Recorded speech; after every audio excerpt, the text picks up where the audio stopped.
Madame, Monsieur, bonsoir. Bienvenue dans cette émission, cet espace de débat qu'on a décidé d'intituler « Le déshonneur ». Frantz Fanon disait « La colonisation est une négation systématisée de l'autre, une décision forcenée de refuser à l'autre tout attribut d'humanité ».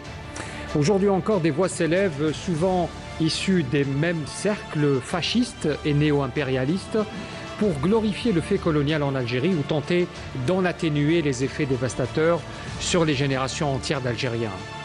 Face à cette rhétorique insidieuse, nous avons choisi de rappeler certains faits incontestables sur les crimes et les méthodes génocidaires dont la France coloniale avait fait acte en Algérie.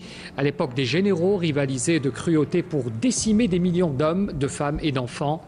À cela s'ajoute la spoliation des terres, l'exploitation économique, la torture systématique, les déportations massives, les internements dans les camps de concentration, l'acculturation forcée et une ségrégation sociale et spatiale implacable. La soi-disant mission civilisatrice souvent mise en avant par les partisans de cette époque sombre n'était qu'une mystification. Elle servait à dissimuler un projet d'extermination d'un peuple et des crimes abominables qui attendent encore de comparaître devant le tribunal de l'histoire. Ce soir, nous levons le voile sur ces réalités pour rappeler que le devoir de mémoire est essentiel et que l'histoire ne saurait être réécrite pour servir les intérêts politiques. Pour m'accompagner ce soir, j'ai le grand plaisir d'avoir avec moi mes invités. D'abord, Maître Fatma Zohra Ben Brahim. Merci d'être avec nous. Vous êtes avocate et chercheuse en droit de l'histoire. Merci d'être avec nous pour cette émission. Merci. Idil Hachi, également avec nous, docteur en histoire et maître de recherche au CRASC. Merci, monsieur Idil Hachi, d'être avec nous également. C'est moi qui vous remercie pour l'invitation. Et puis nous avons également le plaisir d'avoir avec nous Boukhalifa Al-Mazid. Vous êtes journaliste et scénariste spécialisé dans l'histoire de la guerre de libération nationale. Merci d'être avec nous également, monsieur Boukhalifa. Également avec moi pour m'accompagner, Amir Nebesh. Amir Nebesh, bonsoir. Vous êtes également avec nous et vous reviendrez tout au long de cette émission avec des témoignages et des images qui sont une piqûre de rappel contre l'oubli et surtout contre la négation. Bonsoir Amir. Bonsoir Zoher, bonsoir à nos invités, bonsoir à toutes et à tous. Le déshonneur. Le déshonneur, c'est quand on prétend défendre des valeurs comme la liberté, l'égalité, la fraternité, se donner le droit et se permettre de coloniser un territoire, un pays, une nation, un peuple libre. Le déshonneur, c'est également d'avoir envoyé une armée composée de brigands et de mercenaires qui s'adonnent avec joie à l'assassinat, au meurtre, au vol, au viol. Au nom de quoi? Au nom de la civilisation. Le déshonneur, c'est également avoir inventé cette machine coloniale génocidaire qui a exterminé plus de 40% de la population algérienne. Et puis le déshonneur, c'est aussi ne pas apprendre de son histoire coloniale trouble et de venir des années après dire des contre-vérités ridicules sur ce qui s'est passé réellement en Algérie à travers les déclarations de certains journalistes, chroniqueurs, commentateurs, bien évidemment au service d'une presse d'extrême droite. À travers cette émission, mesdames et messieurs, nous allons vous proposer des extraits et puis des séquences, des déclarations et des témoignages qui vont nous aider, bien sûr, à installer cette thématique relative aux crimes coloniaux. Et bien évidemment, nous allons commencer par le tout début, c'est-à-dire l'invasion coloniale en Algérie, l'invasion coloniale française en Algérie dès 1830. On regarde. Le massacre continue dans la vallée du Chérif. Le soir, à 7 h, nous rentrâmes au bivouac, ramenant 2000 têtes de bétail, une centaine de prisonniers, presque des femmes et des enfants qui, comme vous le pensez, sont traités à merveille. Ce sont de précieux otages. Nous sommes restés plusieurs jours à ce bivouac, détruisant les figuiers, les récoltes, et nous ne sommes sortis que lorsque le pays a été entièrement ruiné. Lettre de Pierre de Castellane, Mostaganem, le 28 mars 1844.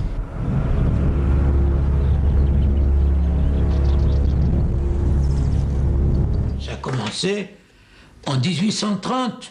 Les premiers détachements français qui sont implantés en Algérie ont commencé par la torture. parce qu'il fallait faire parler les gens et il fallait les terroriser, exactement ce qui se passait encore 125 ans après. Et de la même façon, lorsque il y a eu des révoltes en Algérie, que ce soit la révolte sous Mokrani en 1871 en Kabylie, ou que ce soit ailleurs en 1917 dans l'Aurès, ou chaque fois qu'il y a eu une révolte du peuple algérien, ce sont les mêmes procédés qui ont été employés. Et je renvoie souvent des amis français qui me posent la question. Je dis, mais vous n'avez qu'à lire. Moi, j'en ai cité quelques-unes de ces lettres dans un ouvrage que j'ai écrit sur la guerre d'Algérie. Regardez ce que les officiers français disaient. Quand je m'ennuie, qu'est-ce que je fais? Je coupe des têtes. Pas des têtes d'artichauts, ils plaisantent. Des têtes d'arabes.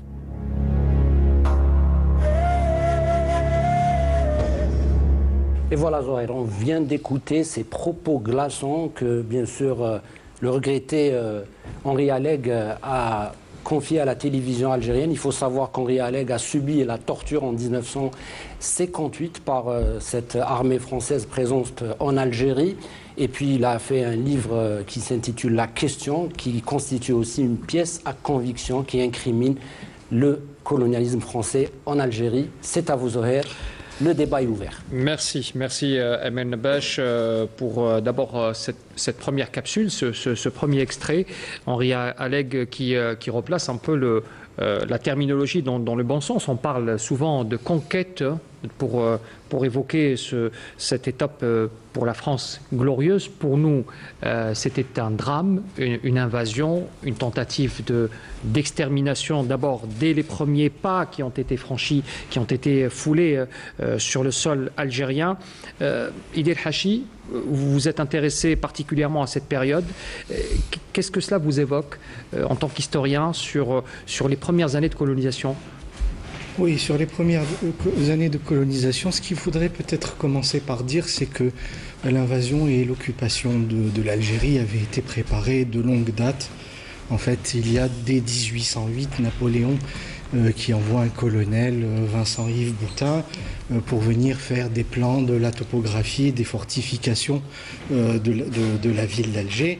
Et la décision d'envahir l'Algérie a été prise par Charles X dans son conseil, notamment en association avec son premier ministre qui s'appelait Polignac. Et on avait décidé donc d'envoyer une forte flotte, une flotte forte de plus de 37 000 hommes qui débarquent donc à Alger, à Sidi Ferruch, le 14 juin 1830. Et il faudrait dire que la réaction du peuple algérien a été très très forte dès ce moment-là, puisqu'on est venu de partout pour défendre la ville d'Alger face à l'armée d'invasion et d'occupation d'Algérie. Ahmed Bey était venu de Constantine avec son compte d'hommes. On était venu également de Kabylie, du Titri, de l'ouest du pays, également du sud du pays, notamment de la vallée du Mzab. Et en fait, dès les premiers jours, dès les premiers mois, le décor est planté. Le décor de ce que sera, de ce qu'a été la colonisation de l'Algérie est planté, avec notamment un premier massacre commis dès le 29 juin 1830 du côté de Bouzréa sur des campagnards désarmés qui furent égorgés dans leur maison. On parle également de femmes violées. Vous avez le massacre également de Blida qui intervient le 26 novembre 1830 sur ordre de Clausel. Vous avez ensuite l'extermination de la tribu des Aoufiya sur ordre de Rovigo et du général Fodao dès le 5-6 avril 1832. Seulement, au-delà de ces massacres, c'est pour ça d'ailleurs que je dis que le décor est planté dès 1830. C'est-à-dire que l'intention, tous les traits saillants les traits saillants et marquants de la colonisation sont plantés du point de vue de la colonisation agraire, des dépossessions également. Vous avez les biens du bey, des beys, du beylik et des biens habous, des dotations pieuses et des mosquées qui font l'objet d'un arrêté dès le 8 septembre 1830. Vous avez un arrêté du 7 décembre 1830 qui porte confiscation des biens des mosquées et corporations. Vous avez également, c'est beaucoup appuyé dès le départ sur la présomption de terra nullius, c'est-à-dire de terre sans propriétaire, et vous avez l'intendant civil gentil de Bussy qui obligeait les propriétaires algériens dans un délai extrêmement court à venir se présenter munis de titres de propriété, sans quoi leurs terres étaient confisquées. Vous avez également dès le départ des transformations de mosquées, soit en église ou tout d'abord pour commencer en dépôt d'armes, de munitions, de casernes ou d'hôpitaux militaires, etc. Voilà. C'est-à-dire que c'est un procédé. On est au-delà du crime, le crime contre l'humain. Nous sommes déjà dans une logique d'acculturation qui a déjà été installée dès les premiers. Oui, tous les aspects sont posés. Les crimes contre l'humain, la dépossession foncière, pour servir évidemment au grand remplacement, pour donner un début, un commencement à la colonisation de peuplement. Vous avez, comme vous venez de le dire, les processus d'acculturation, de déculturation, avec l'exemple de la transformation ou de la destruction des mosquées. Vous avez également le vol, avec la spoliation, la spoliation du trésor d'Alger qui intervient très très tôt également. Justement, si vous le permettez, j'aimerais justement revenir sur la réaction de la presse française à l'époque déjà, qui avait évoqué la mise à sac d'Alger. C'est déjà les premiers mois de la colonisation. C'était une expédition coloniale qui a été financée par la bourgeoisie française, il faut le rappeler aussi, et des capitalistes aussi, en contrepartie de la récupération du trésor d'Alger, avec la razzia d'Alger, Khalifa Hamazit. Elle a permis à l'armée coloniale de s'emparer de quelques 34, si vous me corrigerez peut-être, 34 millions de francs français, qui est l'équivalent d'aujourd'hui de près de 5 milliards d'euros, de dollars. Oui. Ce sont les chiffres qui sont donnés. Il y a plusieurs chiffres qui ont été avancés. Mais le projet lui-même, au fond, dans les salons et les messes des officiers français, à l'époque, l'objectif, c'était le trésor d'Alger. Le trésor d'Alger qui a été partagé entre parce que nous n'avons pas suffisamment parlé de cela. Le drame humain était tellement terrible, tellement important, qu'on n'a pas accordé suffisamment d'importance à cet aspect qui est très très important, c'est-à-dire mettre la main basse sur le trésor d'Alger. C'était à l'époque, on en parlait comme d'une légende, c'est-à-dire ce trésor qu'auraient amassé les pirates, entre guillemets. C'est ce qui était véhiculé à l'époque. Ce qui était véhiculé. Mais ce qui est certain, c'est qu'ils se sont répartis, ce sont les officiers, y compris des hommes politiques, à Paris, qui ont bénéficié eux aussi du partage du butin. Et cela, ce n'est pas nouveau en fait. La corruption au sein de l'armée française à l'époque, au sein des généraux et des officiers, était connue.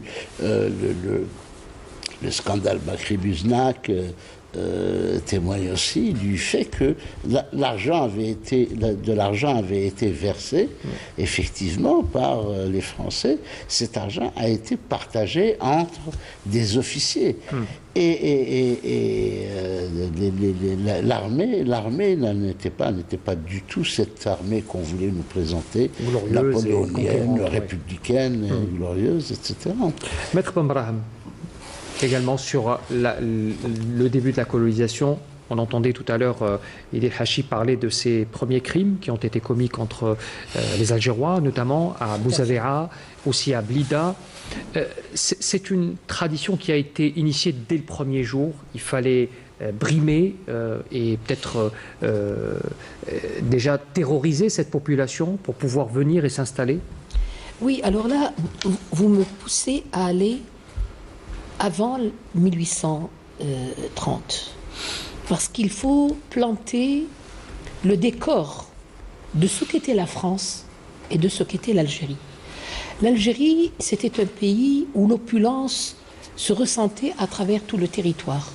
C'était un pays très très riche, très très fort, qui avait donc son poids sur le plan international, qui était très respecté.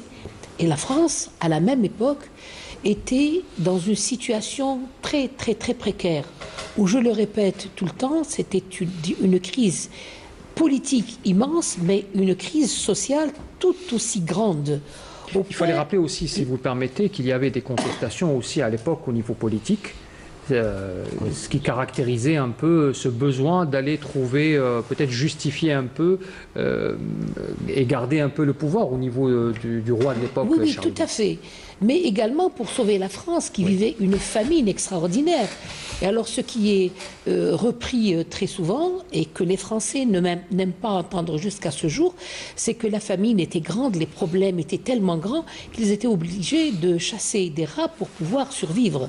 Donc vous avez juste en face un pays très très riche et vous avez une France qui est en pleine décadence politique. Et donc, moi je dirais que la première phase, c'était une conquête punitive, tout à fait au début. On vient vous punir. C'est ça. Donc c'était pratiquement une expédition. Je dirais même pas une conquête parce que nous ne sommes pas encore arrivés à la phase de conquête. C'était une expédition punitive. Alors ceux qui étaient à rechercher en Algérie, c'était toutes ces richesses qui étaient à portée de main et que la France en avait sérieusement besoin. Et comme disait notre ami Amazir, eh bien, la première des choses qu'ils sont venus chercher, c'est le fameux trésor d'Alger, qui était pour eux un mythe extraordinaire, des richesses à portée de main, qui pouvaient sauver la France et qui pouvaient sauver Charles X, donc la gouvernance de Charles X. On pourrait faire carrément le parallèle avec ce qui se passe aujourd'hui. Voilà, exactement. Oui. Alors, de Bourmont, quand il est arrivé, d'abord, c'est toute une histoire, cette histoire du traité de reddition, etc., qui n'a jamais existé et que nous n'avons jamais retrouvé, même dans les bibliothèques royales de la France. Et ça devrait, à elle seule, cette histoire, la reddition d'Alger, devrait faire l'objet de toute une émission avec preuve à l'appui. Donc, la première des choses, c'est le trésor d'Alger. Et le trésor d'Alger, effectivement, a été spolié par de Bourmont. Mais de Bourmont savait très bien que Charles X vivait ses derniers jours. D'ailleurs, entre 10 et 20 jours après, il a abandonné son trône et il s'est sauvé. Donc ce trésor d'Alger, qui comprenait 62 tonnes d'or, 141 tonnes d'argent, alors des bijoux, des diamants, des choses de valeur à n'en plus finir. Ce trésor a été divisé sur 3 bateaux. Le premier bateau, donc un tiers, est allé vers la France. Mais les 2 autres tiers se sont perdus en mer Méditerranée. Comme disait notre ami, effectivement, c'est que les militaires sont parfaitement sucrés avec un tiers. Et l'autre tiers, jusqu'à présent, nous sommes en train de rechercher, mais nous avons trouvé certains indices, eh bien, c'était pour Charles X qui espérait revenir au pouvoir. Très bien. Donc, très bien. seulement les 62 tonnes d'or, 141 tonnes d'argent et tout le reste ont relevé la France. Nous allons essayer de faire un bond pour revenir un peu sur le déroulement de cette invasion avec Amir. Amir, vous avez une deuxième capsule à nous proposer également ce soir. Effectivement, Zoher. Alors, on parle effectivement de l'invasion coloniale française en 1830. On a entendu Henri Alais qui disait que c'était prémédité, qui avait une intention de décimer et de remplacer carrément le peuple algérien. Alors, nous voulons à présent mettre le doigt sur quelque chose de très très important. Qui sont ces officiers, ces généraux qui ont composé cette armée coloniale ? De quelle nature ils sont faits? On parle bien sûr de Pélissier, de Saint-Arnaud, de bien évidemment ce Bugeaud sanguinaire, et puis aussi de Cavignac. Eh bien, c'est très très intéressant de notre part d'écouter un historien français qui parle justement de l'invention de ces techniques de massacre comme les enfumades. Et on va écouter Olivier Lecourt Grand-Maison qui, bien évidemment, a participé dans un documentaire qui s'intitule Les enfumades du Dahra. Et on va voir cet extrait et ce qu'il dit, ça donne vraiment froid dans le dos.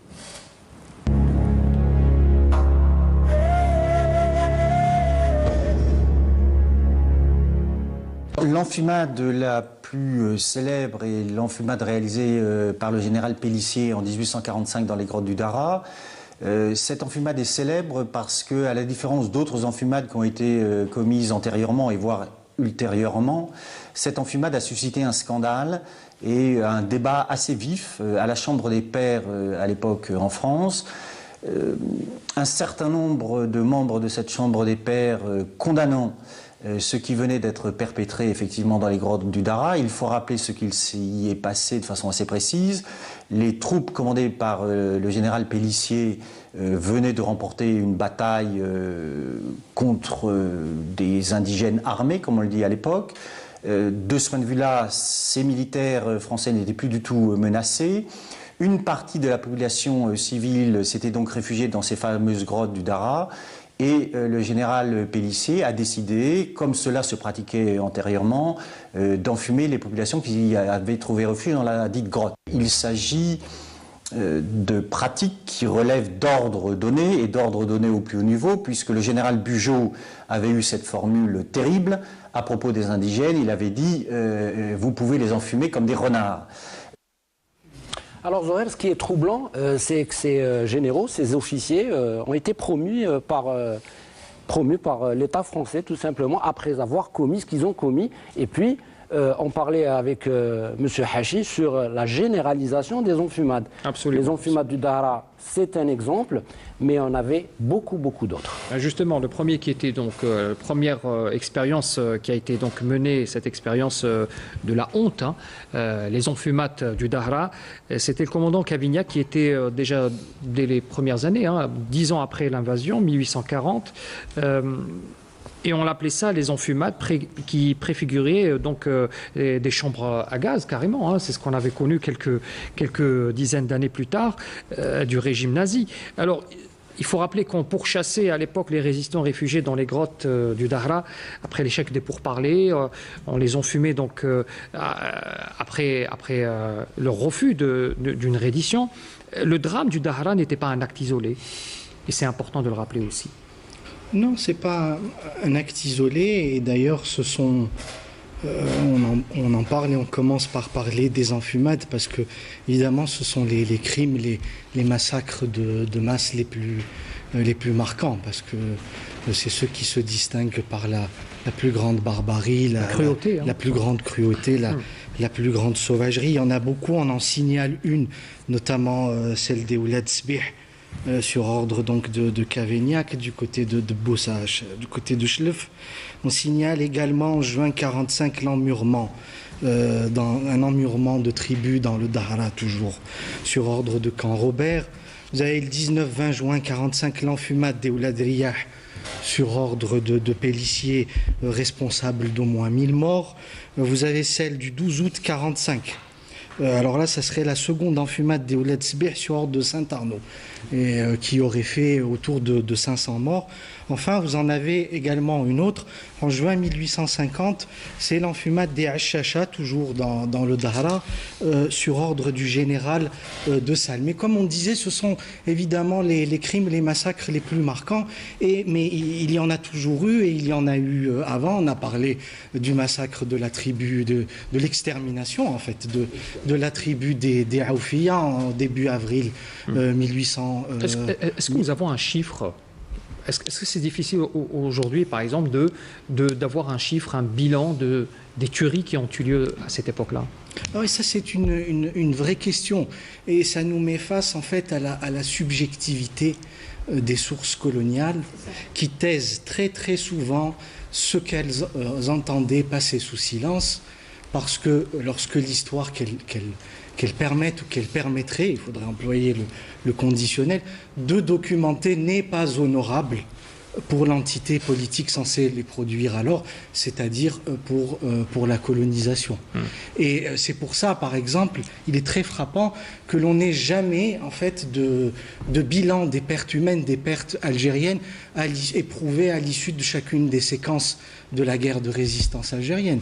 On ne sait pas, sous la conduite, sous le commandement de l'émir Abdelkader, combien d'Algériens ont été tués.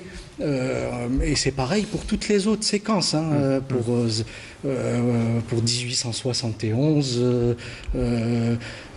pour celle conduite par Boumaza, par Boubrela, etc. Nous n'avons pas de bilan, et c'est ce qui fait que les historiens sont à chaque fois contraints, obligés de se soumettre à des exercices d'estimation. Très bien. Oui. Qui est retenu dans certains livres pour la tribu d'El Harash, c'est 3600 personnes. Mais c'est un chiffre qu'ils ont donné. Sans aucun doute, il est compté à la baisse. Et oui. Ce n'est qu'un seul... un seul acte. Un seul acte qui a été donc... Je crois que je voudrais juste intervenir pour relever une chose. Ce qui est remarquable, c'est que jusqu'à présent, tous ces tueurs, tous ces assassins, parce qu'on ne peut pas les appeler autrement, sont encore glorifiés dans l'ancienne colonie, de l'ancienne puissance coloniale. Jusqu'à présent, les statues de ces traînards de sabre et de ces égorgeurs de peuple, jusqu'à présent, ils sont là, ils trônent sur les places des villes et des villages, c'est-à-dire qu'il n'y a même pas... on n'a même pas... C'est-à-dire que toutes les statues qui étaient ici, d'ailleurs, ont été déménagées, et c'est dommage qu'elles aient été déménagées, ont été déménagées et emmenées et placées dans leur village d'origine, dans leur ville d'origine, et ainsi de suite.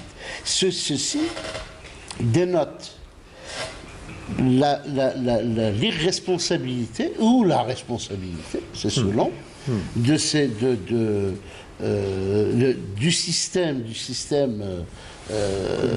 français aujourd'hui, qui prend en charge tous ces massacres, qui prend en charge, qui se sent responsable de tout cela.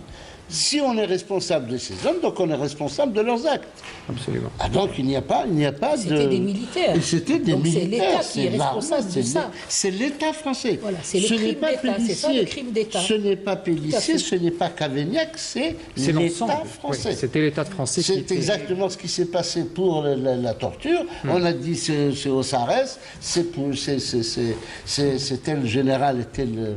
Non. C'est l'État français, d'abord. Qui avait permis... Oui, bien sûr, ce n'est pas Papon. Ce n'est pas Papon qui a frappé, qui a tué des gens à Paris. Ce n'est pas Papon. C'est l'État français. Ça se passait en France, sous les fenêtres de l'Élysée. Est-ce qu'on, justement, en désignant, par exemple, des noms comme vous les citez, Jean-Marie Le Pen, Maurice Papon, est-ce que c'est un peu pour détourner peut-être l'attention? Mais bien sûr, c'est pour individualiser l'acte irresponsable, l'acte criminel, le crime de guerre, alors que non, ces gens-là recevaient des ordres. Ossarès le dit très bien. Il dit que nous avions reçu des ordres, et tout Paris savait, quand il dit Paris, l'Élysée, savait ce qui se passait. Et des Hachis, vous vouliez rajouter Oui, en fait, de leur propre dire, en fait, ces officiers dont on vient de citer quelques noms, Bugeaud, Cavaignac, Pélissier, Canrobert, la liste est longue. Eux-mêmes, dans leur correspondance, en fait, intime avec leurs parents, leurs familles, leurs amis, utilisent, et je l'ai relevé personnellement à plusieurs reprises, utilisent le terme de guerre d'extermination. Ils mènent une guerre d'extermination. Et c'est la reproduction, effectivement, des mêmes procédés oppressifs, répressifs, criminels, de décennie en décennie, tout au long de la période coloniale, qui permet effectivement d'aller au-delà des responsabilités individuelles pour incriminer une responsabilité systémique. Amir, on peut revenir sur Les capsules que vous avez prévues également sur une autre étape? C'est dans la chronologie, mais bien évidemment, les images ont manqué au 19e, c'est normal. Mais après, les colons eux-mêmes ont procédé à filmer à une opération de captation de ce qui s'est passé en Algérie. Alors, on vous propose un extrait d'un documentaire précieux, à mon sens. Il s'agit de l'Aube des damnés. C'est un documentaire qui a été réalisé juste 2 années et demie après l'indépendance par Ahmed Rajdi. Pourquoi ce documentaire est très très intéressant à notre sens? Parce qu'il a collecté toutes les images d'archives qui étaient faites par des cinéastes engagés pour bien sûr la liberté des peuples colonisés, à l'instar bien sûr de Stéphane Lebodovitch. Alors on va voir ces séquences choquantes, hein. On va voir les conséquences graves sur la population africaine et en particulier celle d'Algérie. Mesdames et messieurs, on regarde, entre guillemets, l'œuvre civilisationnelle.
Les hommes africains se dressent. Abdelkader l'Algérien, pendant 17 ans chevalier de la liberté. Setawayo le Zoulou, sur qui il fallait conquérir la terre africaine pied à pied. Samori le Mandingue, trahi mais invaincu. Abdelkrim le Rifin, l'aigle indompté des monts, qu'il fallut 2 nations pour vaincre. Béhanzin du Dahomey, capturé pour n'avoir pas voulu plier. Babamba du Mali.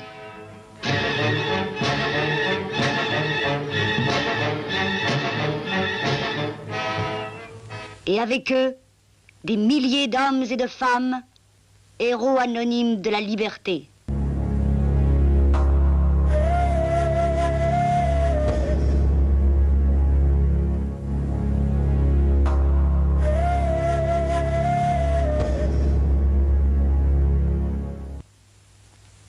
Voilà, Zawahir, on a une démonstration claire, nette et précise sur ce qu'a fait le colonialisme en Algérie et en Afrique. Il faut dire que, comme les enfumades et tout autre genre de massacre n'ont pas suffi, alors ils ont inventé un nouveau procédé, c'est-à-dire tout simplement inventer des pandémies, des épidémies, et puis rendre les gens malades et s'en débarrasser comme ça. Merci Amir. J'aimerais avec mes invités revenir sur une déclaration qui est pour le moins qui donne froid dans le dos, celle de Pélissier Reynaud, donc, qui était officier diplomate après l'extermination en 1832.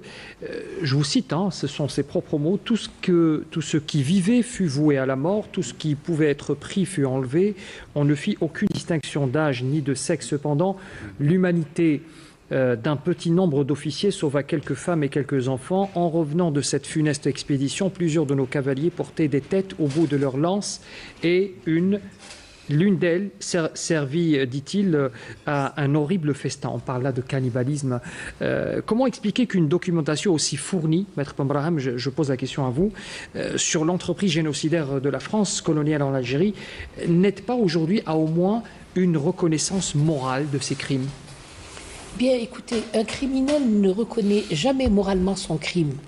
Il peut le reconnaître physiquement, mais jamais moralement. Pour lui, il a agi pour l'honneur de la France. tout en oubliant que c'était le déshonneur de la France de commettre ces crimes qu'on pourrait qualifier dans un langage judiciaire de crimes crapuleux. La politique de la terre brûlée, parce qu'en fait le texte dont vous parlez, c'est les prémices de la politique de la terre brûlée, ne rien laisser en vie.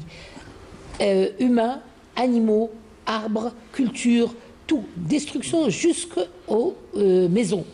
Donc aujourd'hui on ne peut plus parler de morale dans le langage historique de la France, mais ce qui est certain, c'est que la politique française, c'était de faire table rase de ce pays, exterminer ce peuple pour le repeupler. C'est pour ça que vers la fin, il parlait d'une politique de repeuplement, n'est-ce pas, et de christianisation de cette terre arabo-musulmane.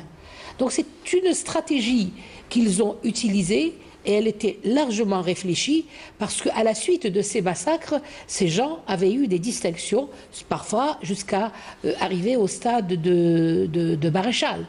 Donc c'était pour eux un service qu'ils rendaient pour la France, n'est-ce pas? Et ce service n'allait pas faire la fierté de la France, parce que la guerre a ses règles. Mais tout ce qui s'est passé en Algérie n'a pas obéi aux règles classiques, reconnues sur le plan international. C'est une suite de massacres, les uns après les autres, comme je vous l'ai dit, exterminer cette population. Par contre, j'aimerais ajouter quelque chose sur les sources d'information. Hachi est au courant que les sources d'information sont vraiment distillées au compte-gouttes. On ne les obtient pas. C'est vraiment par truchement avec nos amis historiens ou juristes vivant de l'autre côté de la frontière que nous réussissons à avoir certains documents qui sont toujours classés secret défense ou secret tout court. Alors que le délai de levée du secret militaire ou du secret défense est dépassé depuis très longtemps. Et là aussi, c'est un crime contre la connaissance ou la vérité historique de ce problème. Je n'appelle pas guerre, que les choses soient très claires. Il faudrait faire le distinguo. Eux ont fait la guerre à une population civile, mais nous avons fait une résistance à un envahisseur. Exactement. Donc on est sur deux registres tout à fait différents l'un de l'autre. Monsieur Boukhaifa, si la France reconnaissait aussi ces crimes coloniaux, cela reviendrait pour elle aussi à désavouer toute une idéologie de la colonisation qui sont de véritables références intellectuelles. On évoque notamment Victor Hugo, on évoque Émile Zola, Alphonse Daudet, Maupassant, encore Eugène Delacroix. L'art et la littérature ont accompagné également ces actes de colonisation. Et il faut considérer une chose, c'est-à-dire qu'au XIXe siècle, l'installation du système bourgeois après la révolution de 1789, après la prise de pouvoir par la bourgeoisie européenne, à la veille des grandes révolutions industrielles, il y avait une idée, c'est-à-dire que il était tout à fait normal, y compris pour Karl Marx, qui dit en colonisant l'Algérie, la France va sauver ce peuple et ce pays de la féodalité, ottomane, d'un système féodal. Donc c'était considéré, oui, on pouvait être désolé pour la situation dans laquelle pouvaient se trouver les populations, pouvaient verser une petite larmichette, mais ça n'allait pas plus loin. Il est tout à fait normal de sauver ces gens, y compris pour des scientifiques. On a raconté, on a dit qu'il fallait absolument sortir ces populations de la situation dans laquelle ils étaient. Même si cela ne se faisait pas. Oui. Mais il y a un fait très important dans l'histoire de l'Algérie. Il y a un fait très important, c'est l'histoire coloniale de l'Algérie. En 1870, le décret Crémieux a privé, c'est-à-dire a arraché toute une partie de cette population les Juifs qui étaient là depuis, pour certains, depuis des centaines d'années, d'autres depuis 1492. On a arraché toute une partie de la population et on lui a donné, on l'a séparé de ses racines d'origine. C'est un fait unique. Je ne connais pas, en tous les cas en Afrique, de crime, parce que c'est un crime colonial que de séparer toute une population.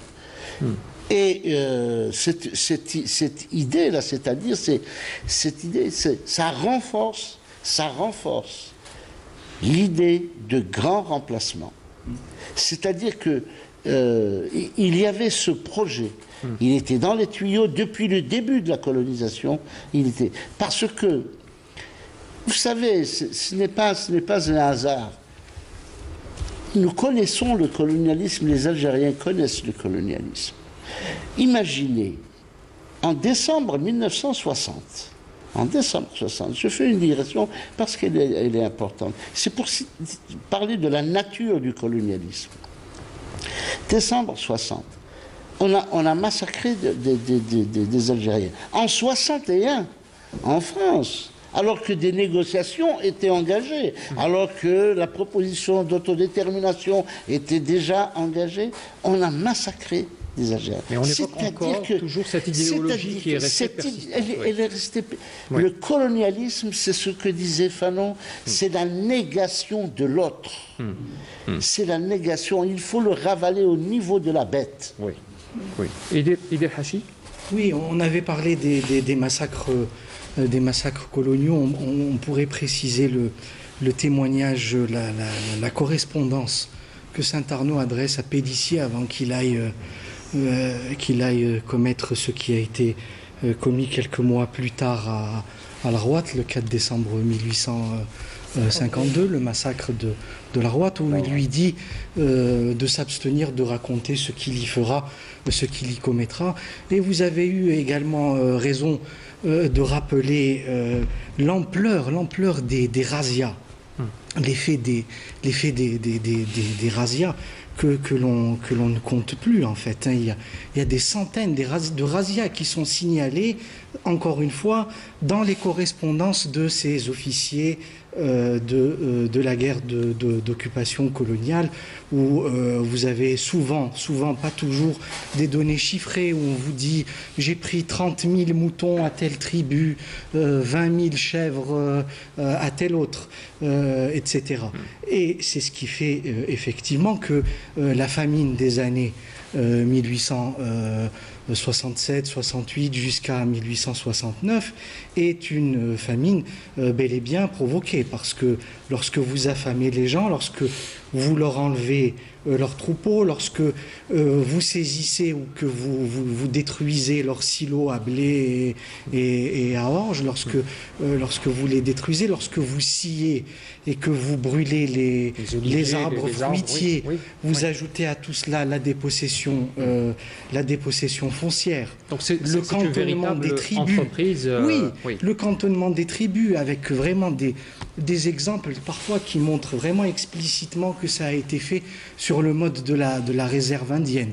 Je me souviens d'une carte du cantonnement de la tribu des Harouj du côté de Skikda, où on voit vraiment comment la partie réservée à la population algérienne, c'est vraiment la partie la plus ingrate, la plus pauvre de son territoire. Merci Idel Hachi. On va faire un bond également, cette fois pour essayer d'aller plus vite et de parler de la naissance du mouvement national et des premières brimades qu'avaient connues aussi les Algériens dans les années 1930 jusqu'à 1945. Amin Nebbesh, vous nous proposez une capsule sur cette question en particulier ? Effectivement, Zoher, parce qu'on va dans la continuité de ce que disait M. Boukhalifa Amazit. Il y a eu comme une sorte de frénésie. La machine génocidaire coloniale s'est emballée à partir d'un marqueur, c'est-à-dire le 8 mai 1945, avec les massacres connus de Guelma, Kharata et Sétif, mais pas seulement, parce qu'il y a eu d'autres massacres pratiqués pendant une semaine, ce qui a donné le résultat de ce chiffre aussi contesté par d'autres médias, c'est-à-dire on parle de plus de 45 000 morts en une semaine. Il y a eu les camps de regroupement jusqu'à 1960. Et puis l'apothéose, j'allais dire, et la frénésie, toute la folie de cette machine s'exprime à travers cette séquence, là où on nous montre des soldats français d'une armée régulière qui exécutent avec sang-froid des nomades algériens, des familles inoffensives, des enfants et des jeunes et des vieillards. On regarde.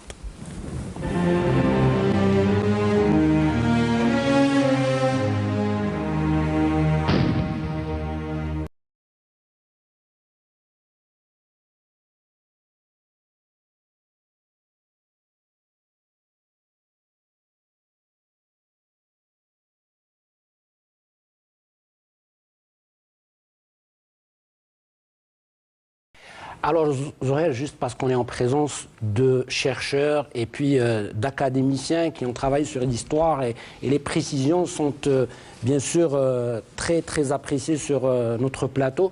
Il faut savoir que ce sont les exécutions de Ain Abid, ça s'est passé en août 1955 et ça, c'est l'expression filmée d'une armée qui montre au monde entier ces méthodes sauvages. Merci Amir, merci. Alors il y a bien sûr ce point de bascule entre donc, le début de l'entreprise coloniale dont on parlait depuis tout à l'heure, la répression des insurrections et la structuration d'un mouvement de résistance nationale qui va déclencher en 1954 la guerre de libération nationale. C'est le 8 mai 1945.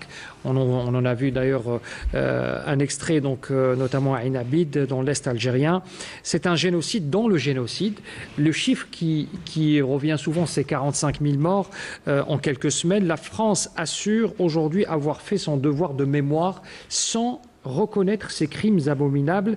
Et le jour de la victoire sur les nazis, où des dizaines de milliers d'Algériens s'étaient sacrifiés sur les fronts européens, est-ce que aujourd'hui ces exactions, vous les appeliez tout à l'heure,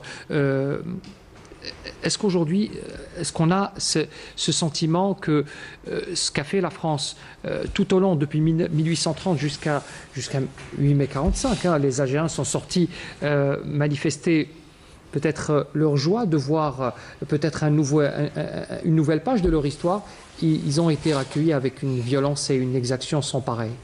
Oui, alors cette période est extrêmement importante parce que c'est la première grande fracture du peuple algérien à l'égard d'un système colonial. C'est une prise de conscience très réfléchie qui a fait comprendre à la France que l'Algérien n'était plus l'Algérien de 1830. C'est un Algérien qui a subi une évolution, d'abord une première évolution sociale, n'est-ce pas? Puis une évolution politique par la création des partis politiques. Et c'est justement cette période où on a vu naître des partis politiques, donc des revendications politiques, comme ils les ont appelées, des revendications plus ou moins civilisées, alors qu'elles étaient bel et bien civilisées. Donc cette fracture de 1945 reste avec tous ces mystères jusqu'à présent. Ils avancent 45 000, mais en fait, les derniers chiffres sur lesquels nous travaillons, c'est 80 000 Algériens. Pourquoi? Vous allez me dire comment vous avez fait ce calcul. Bien, ce calcul, c'est un calcul mathématique très simple. Lorsqu'on a des gens qui ont été massacrés et qui ont été enterrés, automatiquement, nous avons un numéro d'enterrement et on sait que telle personne a été enterrée à tel endroit. Ceux qui ont été jetés par-dessus les falaises, etc., ceux-là, on retrouve quand même leurs cadavres et les Français ont fait... Certains, surtout les pieds noirs, les colons, il y a eu tant de personnes massacrées. Mais là, je voudrais vous dire un autre crime politique très important. C'est que la France a une loi qui s'appelle la loi de 100 ans. Eh bien, cette loi de 100 ans interdit de revenir sur le nombre de décédés et pour freiner justement, pour dire que vous ne pourrez jamais connaître le nombre de personnes mortes. Alors, figurez-vous que dans notre travail d'avocat, on a trouvé une astuce, pas une astuce, mais c'est une réalité. Il y a des gens qui viennent nous voir pour des actes de succession. Et quand on leur dit, bon, votre grand-père, il a quel âge maintenant? Il est mort ou pas? Il me dit, non, je ne sais pas encore, mais il doit avoir actuellement 126 ans. Alors on se pose la question, 126 ans? Est-ce qu'il existe en Algérie des gens qui ont 126 ans dans la même région? Et à partir de là, on commence à l'identifier comme des gens morts, on fait des procédures et ils obtiennent des certificats de décès. Donc vous voyez que le calcul, c'est un calcul, comme je vous ai dit, mathématique, mais sur la base de recherches juridiques. Maintenant, ce que nous avons vu, c'est les exactions extrajudiciaires, parce qu'il y a des exactions judiciaires, c'est-à-dire des exécutions des sentences criminelles. Nous en connaissons le nombre. Pour l'Algérie, 222 exécutés par la guillotine, et les autres, bon, qui ont été exécutés par les armes, c'est ceux qui avaient la tenue militaire, et donc ils ont été arrêtés en tant que militaires. Il n'y en a pas beaucoup. Donc, ce qui est surprenant, c'est que lorsqu'on prend le nombre de personnes exécutés de cette manière-là, on ne sait pas leur nombre. Leur nombre exact, on ne le sait pas. Parce que vous avez vu, c'est des Français qui s'amusent à tuer. En fait, ils s'amusent à tuer. Les exactions judiciaires sont comptabilisées, les exactions extrajudiciaires ne sont pas comptabilisées, et évidemment, les autres crimes, c'est kiff-kiff. Pour le 8 mai 45, actuellement, nous sommes autour des 80 000 personnes. C'est exactement le cas des disparus de la bataille d'Alger. Absolument. On a retrouvé les 3300 à peu près que Tejen a identifiés, mais les autres, nous ne les avons pas trouvés. Simplement, avec l'effort de certains collègues français, historiens et chercheurs, nous avons dernièrement réussi à trouver au moins 400 cas de personnes disparues avec la photo, qui les a pris, on reviendra sur la partie... ça, c'est pour l'identification des morts. Absolument, vous avez raison de le préciser. 80 000 personnes, hein, selon des estimations que vous avez vous-même, devant l'absence d'archives pour justement étayer la réalité de cette époque-là. Boukhalifa Amazit, vous avez beaucoup travaillé sur cette période. Vous êtes revenu sur les massacres qui ont eu lieu à cette époque-là. Votre avis aussi sur la question?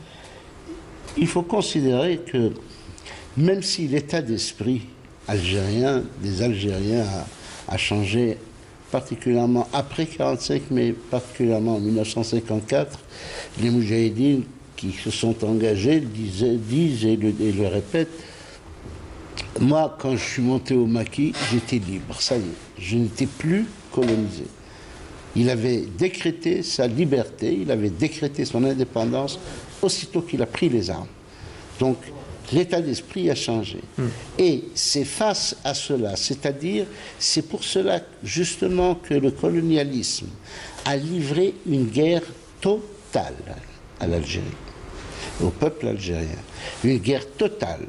C'est 8000 villages détruits, c'est près de 2 millions d'hectares de forêts brûlées, c'est 2,5 millions de personnes déplacées dans des camps, des véritables camps de concentration, et les chiffres sont éloquents.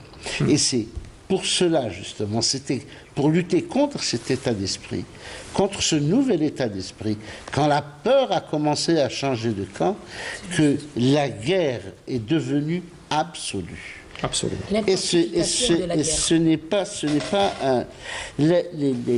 qui apparaît dans cela. Et il ne faudrait pas que ce soit l'arbre qui cache la forêt. La torture n'est qu'un épiphénomène, n'est qu'un passage, n'est un aspect spectaculaire, effectivement. Oui.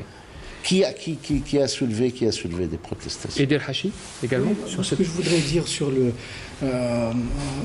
les cas de torture et sur les massacres. Avant les tortures, on aimerait rester, parce que les tortures, on va y revenir tout à l'heure avec une partie, mais sur les événements malheureux du 8 mai 45. Sur les massacres du 8 mai 45, ça illustre un peu ce qu'on a pu dire tout à l'heure. C'est que vous prenez le cas des gens qui ont été jetés, balancés dans des ravins profonds à Kharrata. Eh bien, vous avez des précédents au 19e siècle. Vous avez le cas du 24 juin 1851, d'ailleurs sous la plume de son auteur, Saint-Arnaud, qui relate avoir jeté des gens par-dessus les ravins, la tribu des Bni Habibi entre Djidjel et Mila. Vous avez également le cas du colonel Fourchot qui en 1871, du côté à Taourga, du côté de Delles, a fait de même. Et c'est l'idée que l'on l'on a développé et exposé tout à l'heure. C'est que, en fait, ces exemples-là prouvent qu'il y a reproduction et permanence des mêmes procédés, et c'est ce qui permet d'aller au-delà des responsabilités individuelles pour incriminer des responsabilités hyperstructurelles, parce que on a du mal à croire effectivement que ces mêmes procédés aient pu se reproduire sur une aussi longue durée. Plusieurs décades après, oui. Plusieurs décades, sans que la responsabilité hyperstructurelle soit et ait été la première en jeu. Amin Bech, on revient sur la dernière partie que nous avons préparée ce soir. Elle est consacrée à un aspect extrêmement grave de cette période coloniale, c'est l'utilisation de la torture, Amir. Effectivement, parce que la torture, justement, Boukhalifa Mazi en parle, c'est l'outil extrême qui a été utilisé contre les militants, contre la population algérienne. Ce qui est glaçant dans ce qu'on va vous montrer, mesdames et messieurs, sur bien sûr un extrait d'un documentaire qui a retracé l'affaire Maurice Audin. Eh bien écoutez, il y a des officiers qui ont pratiqué la torture sur des Algériens et qui ont subi ces stigmates et ces conséquences de la guerre. Ils en parlent avec émotion, ils ont même des troubles psychologiques. Alors imaginez-vous les Algériens qui ont subi effectivement cette torture, comment ils sont aujourd'hui. Pour dire tout simplement qu'à la colonisation française en Algérie, ces conséquences sont très très graves sur la population, même celle d'aujourd'hui. On l'a vu dernièrement avec le documentaire de Saïd Elmi, de ceux qui ont été internés. Ben, la preuve est là, on écoute. Il faut tout simplement dire à nos téléspectateurs qu'il y a des propos qui peuvent heurter leur sensibilité en regard. L'armée, et en particulier au sein de l'armée, les parachutistes, et à Alger, les parachutistes étaient dirigés par le célèbre général Massu. Alors, la bataille est devenue beaucoup plus cruelle encore, avec des assassinats dans les rues, avec la ville livrée officiellement aux parachutistes de Massu, et avec la torture qui s'est généralisée. Et c'est dans ces conditions que va commencer en particulier la bataille d'Alger, et que se sont produites l'usage de ce que l'on est appelé la corvée de bois, les manifestations systématiques de torture, qu'il s'agisse de la baignoire, l'absorption de produits divers jusqu'à étouffement, le fait d'introduire des objets, en particulier des bouteilles dans l'anus, et le plus connu, la gégène, qui consistait à mettre du courant électrique sur la langue ou sur les parties sexuelles de façon à provoquer le sentiment de décharge le plus intolérable possible.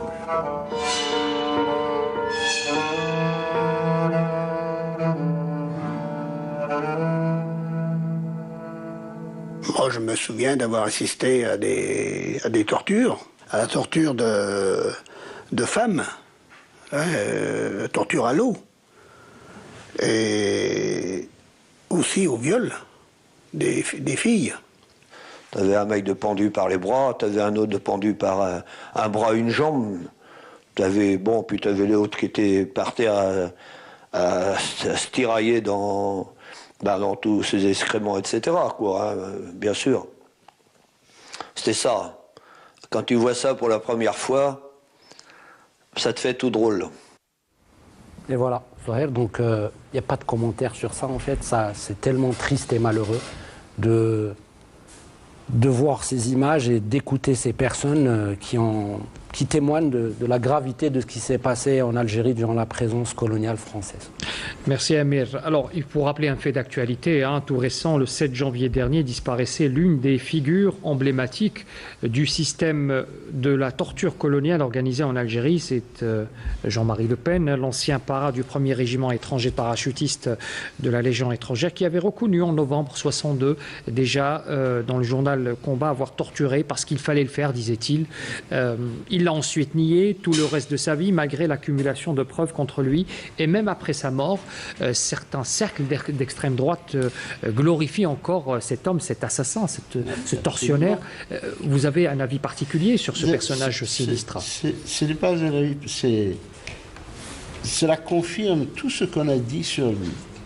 Tout ce qui a été dit sur l'homme politique qu'il était, parce qu'il était le plus jeune député de l'Assemblée, était un député poujadiste. Et cela, juste pour illustrer mes propos, c'est une lettre, c'est un extrait d'une lettre qui a été adressée au général Massu en 1971, après qu'il eut écrit son livre, mémoire, La vraie bataille d'Alger. Elle lui a été adressée par René Gilles, qui était commissaire divisionnaire. Il lui répondait parce que Massu disait de lui qu'il était favorable au FLN. Bien entendu, il a dit qu'il n'a jamais été favorable au FLN, bien au contraire. Et voici ce qu'il dit dans un truc. Vous parlerai-je de ce fou historique, ce sadique, député français et lieutenant para-occasionnel, le triste Le Pen. Je lui ai sorti des mains en pleine nuit, appelé par téléphone le portier et un gardien de l'hôtel Albert Ier. Le premier ayant déjà pris le chemin de je ne sais quel local, d'où Le Pen me le ramena à ma demande express, déjà passablement triturée. Cela pour une histoire de femme et de chambre d'hôtel, et je pense avoir peut-être sauvé la vie à ces deux hommes cette nuit-là. Le même Le Pen tortura un gardien de la paix musulman qui dut être remis en liberté parce qu'il fut réclamé avec insistance par le service et que Le Pen n'avait vraiment rien à lui reprocher. Pourtant, pendant qu'il était soumis à la gégène, Le Pen, sachant varier les amusements, avait enduit sa poitrine d'essence et y avait mis le feu et avait flagellé la peau boursouflée à coups de boucles de ceinturan. J'ai eu entre les mains le rapport du médecin légiste, des photos édifiantes. Je fis la procédure d'usage et ce gardien, dont j'ai oublié le nom, fut muté à Quimper. Voilà le triste sire auquel des gens ont rendu hommage et on a le système qui veut absoudre le colonialisme de tous ces crimes a été d'une indulgence extraordinaire. On a trouvé scandaleux que certains journalistes ou autres aient évoqué le passé de tortionnaire de ce monsieur-là. Mais ça obéit à ce que vous disiez tout à l'heure, c'est-à-dire cette glorification permanente de tous ces tortionnaires, tous ces assassins. Déjà depuis le début de la colonisation, tous ces généraux qui ont commis des crimes abominables et qu'aujourd'hui on glorifie encore avec Ce qui est inadmissible, Maître Benbaraham qui est ici peut apporter de meilleures explications que moi, c'est que le colonialisme ne soit pas encore reconnu comme crime contre l'humanité. Le colonialisme, c'est l'esclavage et un peu plus lourd que l'esclavage dans la cruauté. Parce que l'esclavage, on prenait des hommes d'un pays, on les amenait dans un autre pays pour les faire travailler. Là, on est venu dans le pays, on a pris non seulement les hommes et les femmes et le peuple, mais on a pris leurs terres, leurs biens. C'est-à-dire qu'on a fait de l'esclavage sur place. Or, l'esclavage a été condamné et considéré comme crime contre l'humanité, mais pas le colonialisme. Maître Benbaraham, oui, alors sur la question de la torture. Oui, tout à fait d'accord, parce que la colonisation ou le colonialisme, en fait, c'est une série de crimes contre l'humanité reconnus dans le statut de Rome du 17 juillet 1998. Donc, vous voyez, c'est récent. Mais l'avantage de ce texte, c'est qu'il qualifie les crimes comme pratiquement, moi je dis le crime continu, j'appelle ça le crime continu, donc imprescriptible. Ce qui permet aux juristes aujourd'hui de se saisir de ces instruments juridiques pour dire que la colonisation est effectivement un grand crime contre l'humanité. Vous avez parlé également de la torture. Mais il faut savoir que le système colonial français, le système judiciaire français, essaye toujours de se protéger pour l'avenir. Donc, à partir de 1956, il y a eu des textes pour créer deux choses extrêmement dangereuses. Premièrement, la légalisation et la généralisation de la torture, et deuxièmement, les tribunaux spéciaux, où le civil n'avait plus rien à faire, la police n'avait plus rien à faire, et que tout le tribunal était composé de militaires, et l'instruction se faisant par les militaires, le jugement par les militaires, le juge civil n'avait plus rien à dire. Et ça, c'est une façon de fermer le cercle définitivement, parce que toutes ces décisions étaient secrètes et exécutées par la suite quand il y a eu des condamnations à mort, et ce n'est que vers la fin, tout à fait la fin, de la colonisation, qu'il y a eu donc un élargissement de ces détenus, et parfois même après l'indépendance. Donc, le système français de colonisation s'est assuré vers la fin de son régime par un arsenal juridique pour le protéger. Et c'est là où le bât blesse, et c'est là où le malheur persiste jusqu'à ce jour, parce que nous avons tous besoin de revenir vers ces points, la torture, la disparition, le viol. Et avec des témoignages vivants, hein, jusqu'à... Bien sûr, avec des témoignages de Français qui ont assisté, des militaires, des généraux qui commencent à parler également, il ne faut pas l'oublier, mais également des personnes qui sont encore victimes. Oui, tout à fait. Oui. Donc vous voyez, c'est un travail que nous devons faire. Alors l'avantage du droit dans ces histoires-là, vous allez voir, je vais peut-être sauter du coq à l'âne, mais en fait, c'est pas pour cela que... quand vous allez voir la loi Morin sur l'indemnisation des victimes des explosions atomiques, vous savez ce que vous trouvez?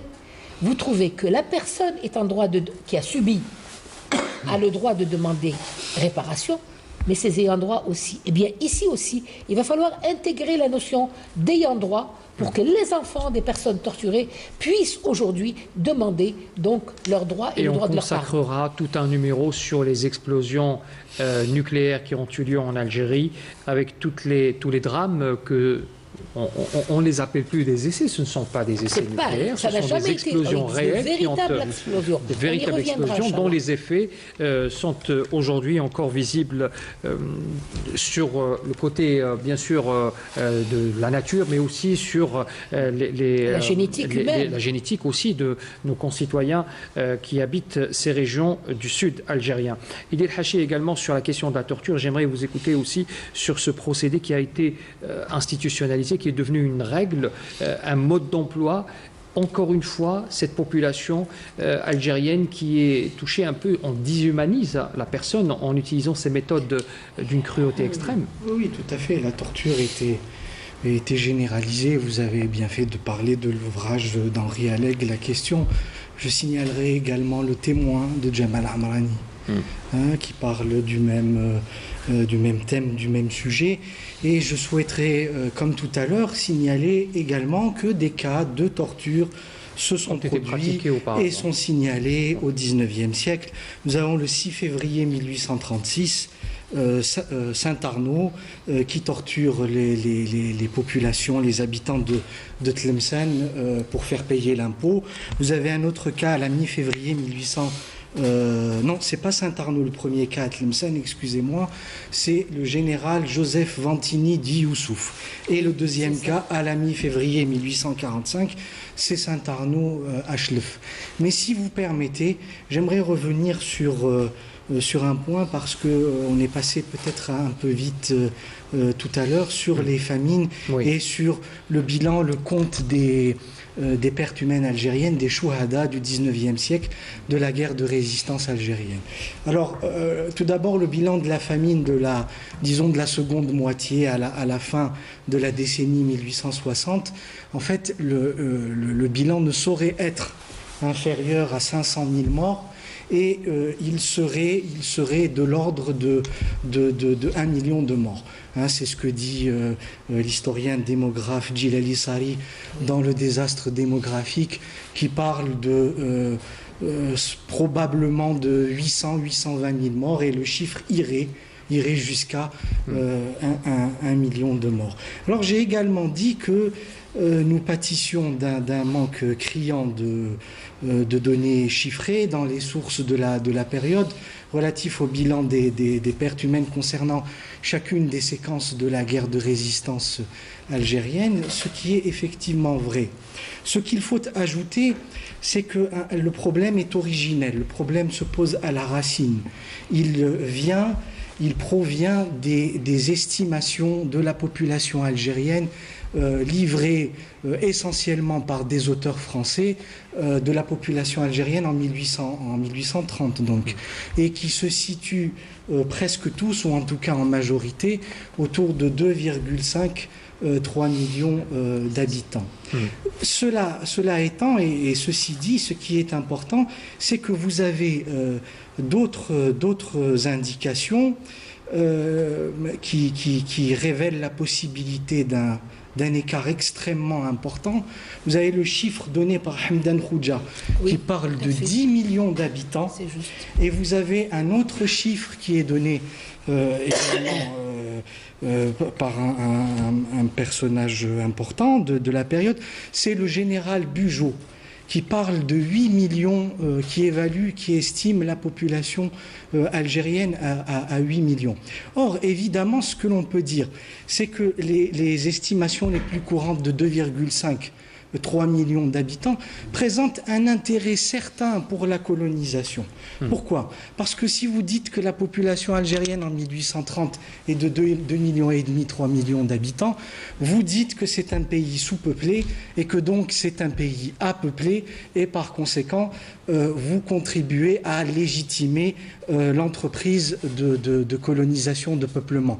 Vous avez également un intérêt évident du point de vue militaire et guerrier, parce que lorsque vous situez la population dans ces fourchettes basses, ou dans cette fourchette basse, lorsque vous faites le premier recensement à peu près sérieux, qui intervient autour de 1866-1872, et qui situait la population algérienne de 2 millions, celui de 72 à 2 125 000, 125 000 habitants. Évidemment, la déperdition, la chute démographique n'est pas la même que si vous disiez en 1830 que la population algérienne était de 4 millions, ou qu'elle était de 6 millions, ou de 8 millions.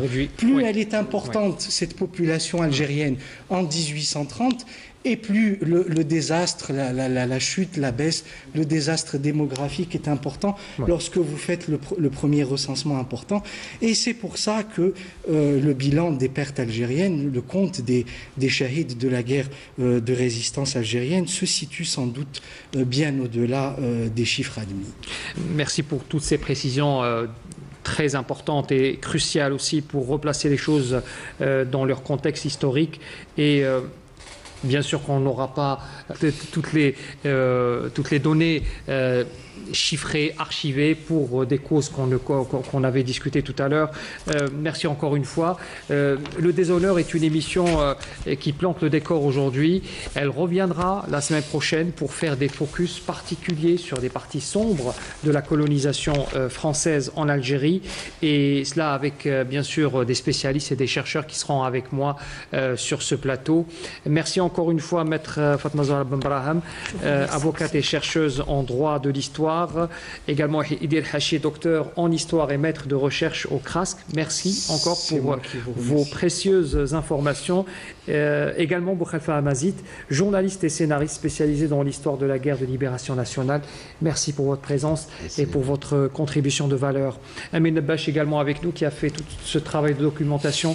Merci encore une fois Amir Nebash pour merci votre contribution. À vous, merci à vous, et merci à nos invités, merci à vous téléspectateurs de nous avoir suivis sur Canal Algérie, qui vous propose juste après l'émission un documentaire sur le 19e siècle. Justement, c'est la spécialité de notre ami Idir Hachi, qui parle des enfumades du Dahra. Il est réalisé par Mustafa Abderrahman, quelqu'un qui nous a quitté le 1er novembre 2024. C'est un journaliste, quelqu'un qui a tout le temps défendu l'histoire algérienne, la culture et le patrimoine algérien. Donc, bon doc sur Canal Algérie. Je vous retourne la parole, Zoher. Merci encore une fois. Très bonne soirée à tous, et puis on se donne rendez-vous très bientôt, Inch'Allah.